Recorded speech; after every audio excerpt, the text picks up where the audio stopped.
హుస్నాబాద్ నియోజకవర్గంలోని వివిధ గ్రామాల్లో ఇటీవల మరణించిన వారి కుటుంబ సభ్యులను మంత్రి పొన్నం ప్రభాకర్ పరామర్శించారు.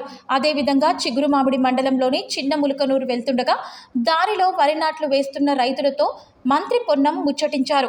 ఈ సందర్భంగా వారు మాట్లాడుతూ తమ ప్రభుత్వం ఇచ్చిన హామీ మేరకు 2 లక్షల రుణమాఫీ చేసిందని, ఇప్పటికే 1,50,000 లోపు ఉన్నవారికి రుణమాఫీ పూర్తయిందని వారికి వెల్లడించారు.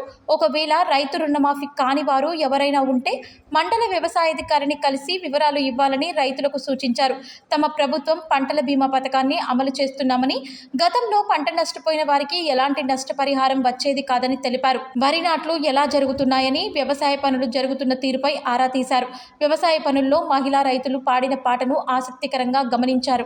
ఈ సందర్భంగా రైతులు వారి సమస్యలను మంత్రి గారి దృష్టికి తీసుకొచ్చారు. సమస్య పరిష్కారంపై అధికారులను ఆదేశించారు.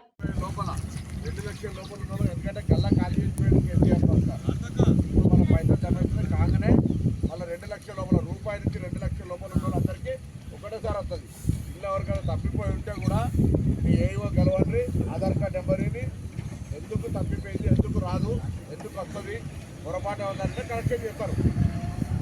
అర్థమైందా?